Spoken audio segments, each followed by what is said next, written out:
Hey, g'day, it's Brak here, and yes, it's a little grey in here.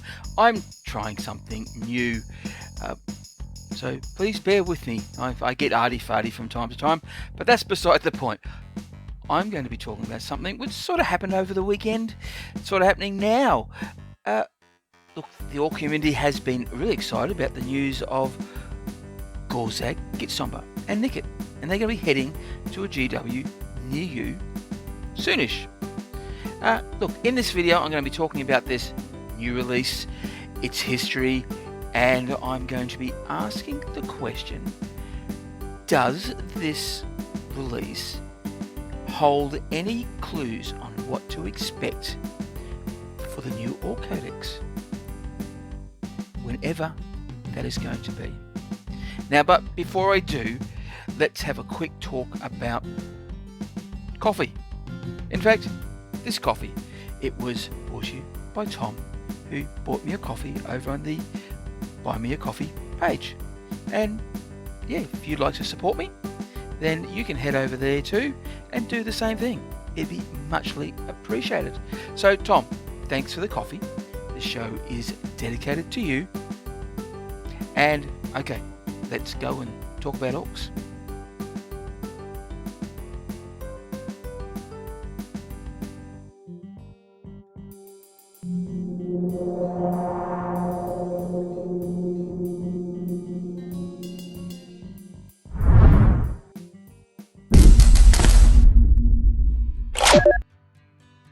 Alright, so here we have on December the 13th, GW or Warhammer community dropped this little nugget, and it is a classic ork model returns for the festive season.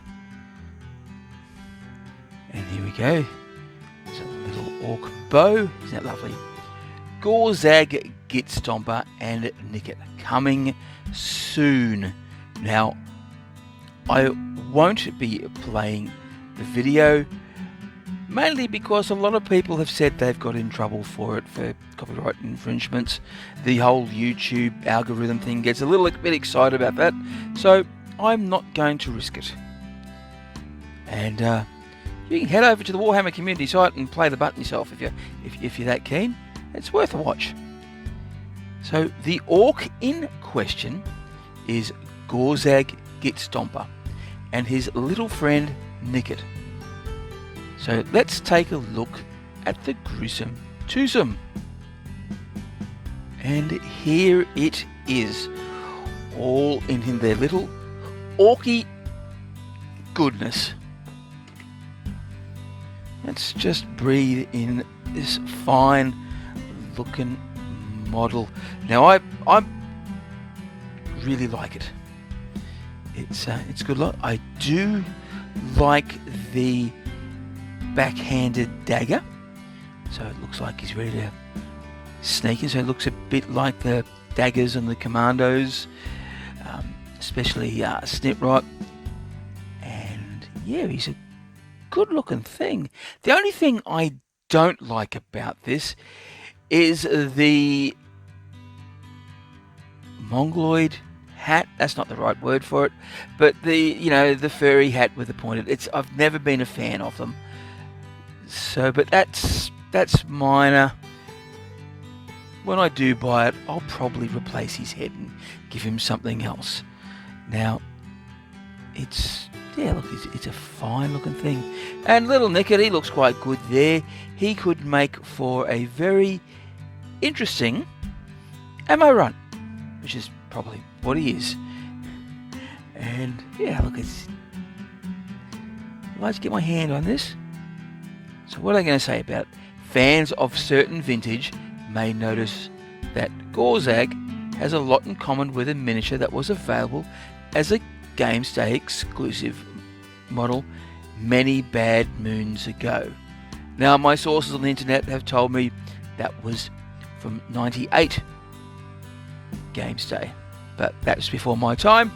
But they've been around a lot longer than me, and they seem trustworthy fellows, so I'll believe them.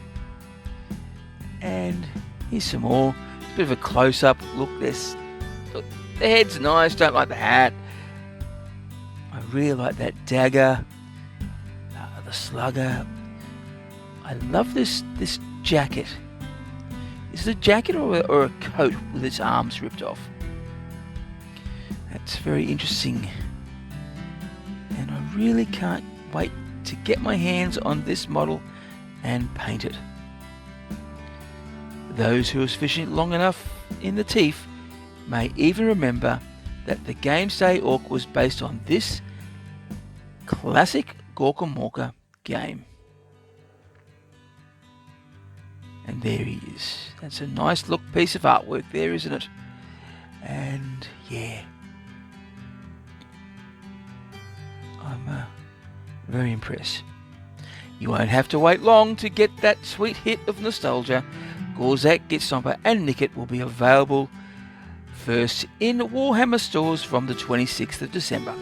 That's Boxing Day until the 3rd of January. That's 3rd of January. And then they will be available on the Games Workshop web store from a later date to allow as many people to add them to their collections as possible. Make sure you save up your Christmas teeth so you can get your hands on this incredible model. And yes, I will. I will be saving up my teeth. I do like this, and hopefully I can get it in the first run. Because who knows when the second run is going to be. It could be a month, it could be 3, it could even be when the codex is released. Whenever that is. We still have no word about that as well. Now, I hope that when they do release this, that they don't give us rules that end up in the Legends. I would dearly like that. Don't need to give us any rules at all, really.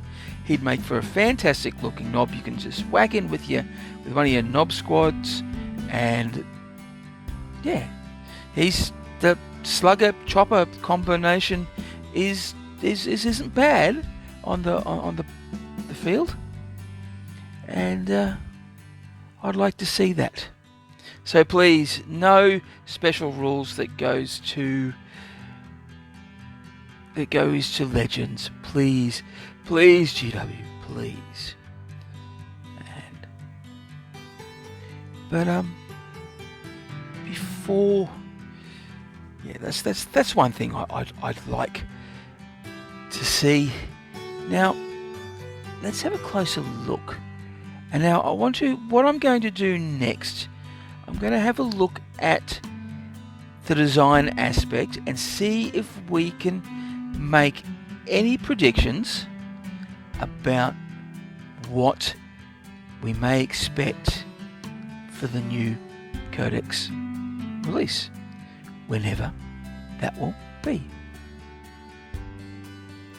One of the much talked about topics regarding the new Ork Codex release is, will there be any new models released as well? In particular, will we see a new range of Ork models? Let's face it, the range is a tad old, and many people in the community, myself included, feel it could do with an update. However, there are others in the community who are a little concerned about what an update to the Ork range might mean. There are concerns about monopost models being thrusted onto the community. Will that lead to less opportunities to kitbash? Will it make it harder to use third-party bits on your new models? Valid questions which do worry a lot in the community. Another concern is, are the orks getting bigger? They sort of are, but the head sizes are staying the same. For example, the new Gazzy, he's got a pin head, and let's not forget about the size of the War Boss's head on the Deathkiller Warstrike. It's a little small. Are they a trend? Well, the heads are looking smaller. Is it something to be concerned about?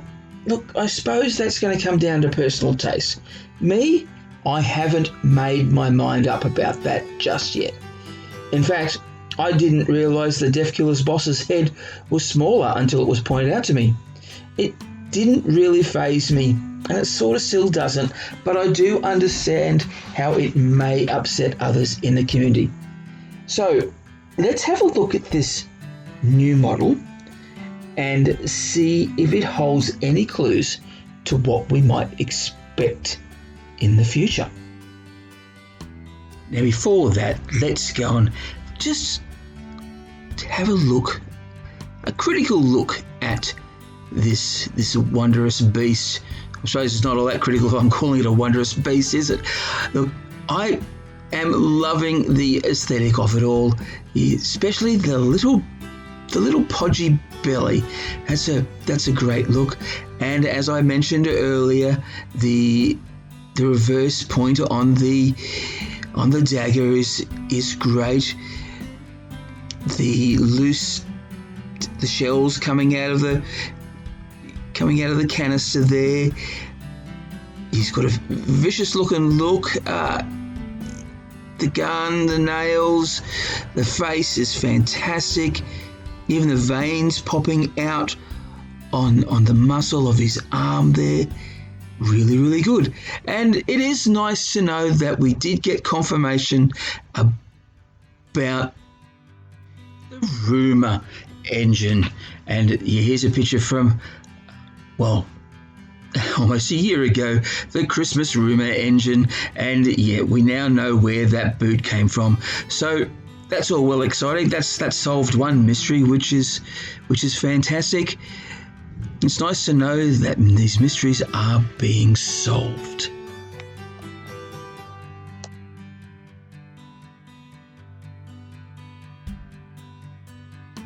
Let's have a little look at the old model up here and see if we can see any major differences. And this is something I found on the interwebs. And yeah, it's the old metal model from the release. And it looks similar. You couldn't say it's the same. They've obviously added a few new design elements to this model. So your head's looking very similar. The slugger, slight different shape.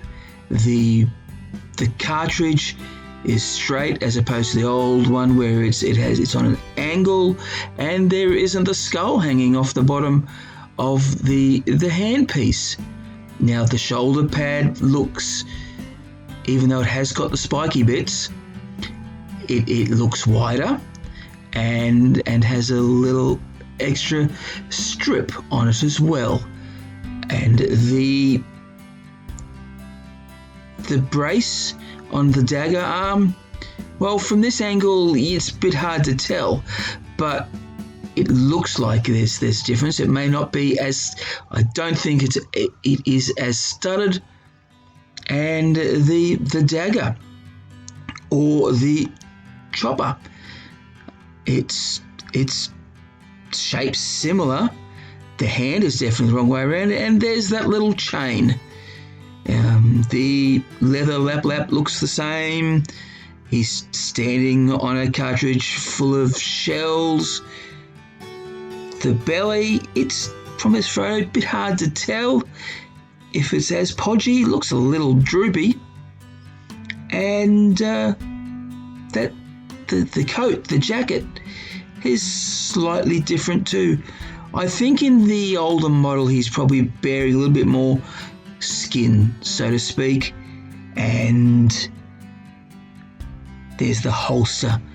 So look, I think from my perspective, I think it's a much better model, the new one. A bit more detail to paint, and it's going to be a lovely thing indeed. Now, here is the sprue, which was found on the internet. Some person was given the box of the box set by mistake in an order. So the story has gone. There are some people who don't believe that to be true. There are some people who believe that story to be true. But regardless, here is a picture of what the sprue looks like in this new box set. And yeah, look, it's a single sprue. This is just here. Now what we are seeing, it's very similar to a lot of single models out there. So gone are the way of the separate body and arms. They are designed in a way that they're going to have to fit in properly, and you won't be able to use other arms unless you do some magic cutting and snipping, and probably some magic work with green stuff, which is a worry. It is a worry for those people who like to use other parts or use these parts. It still can be done. You just can't whack another arm out without actually having to do a little bit of work. So some extra work or more skilled in the kit bashing department is where you need to be if you want to kit bash this model. Now, we are seeing this a lot. This happened with the buggies, which has caused a lot of people saying that they didn't like that approach, and it looks like that GW still might be going ahead with that approach. Does that mean that we'll have in the new boys set 10 boys looking in this design style? I don't know. They could. It'd be interesting to see how size the sprues are going to be. You probably could get 2 or maybe 3 boys in a sprue of this size. You may not. So that might mean the boxes are bigger. I really don't know. I do suspect this is the way, but I'm not going to be definitive about it. One, because, hey, I'm a half full glass sort of guy, and it'd be nice for it to be a little different, but this is pure speculation. I don't know. But however, this is something that we are seeing a lot of, and not only in orcs, in other factions as well. So this could be an indication. But one thing I do like is that this is a single sprue, and you get so much. They're very good at becoming efficient in what they're putting in their sprues at the moment. So you've got this little Nikkit there on it as well, and the Gitstompa. So look, it's just fantastic work getting that in. That's probably about all I can say about that. All right, let's have a look at the head sizes. And that head looks to me in proportion to the rest of the body. So hopefully those concerns there are invalid, but we really won't know until we have a look at the box ourselves. Okay, well, there you have it. Hopefully we've answered some questions. It does look like, well, maybe there's a good chance that monopose is the way of the future, but still, this is just pure speculation. And maybe if this model is the way to go, that head sizes are okay. Maybe they've listened to us and went, oh, maybe we should do something about it. But like I said before, we're not going to know that until we see more stuff. Okay, look, I think we have said, well, I have said all I can probably say at the moment, and I'll probably finish up around about here. So what do you people think? Does this new model give you an indication? Does it make you feel better of where the orcs may or may not be heading? Are you concerned? Do you like the model? Will you buy it? How will you paint it? Are the concerns valid? What would you do with this model? So many questions to ask. So I'll let you have a little ponder, and if you have any things you want to talk about, just in the comments, let's have a chat. But I'm going to go, and just remember, if you are gonna go crumpin', please remember to bash early and bash often. I hope you enjoyed this video. You can show your appreciation by liking, sharing and subscribing. Also, please don't forget to hit that notification bell so you can catch all my latest videos. Due to the global Nurgle related circumstances, I'm currently doing this full time. I would really appreciate it if you could show your support by becoming a Patreon member. For as little as $3 US, you can help me with my hobby and filming equipment.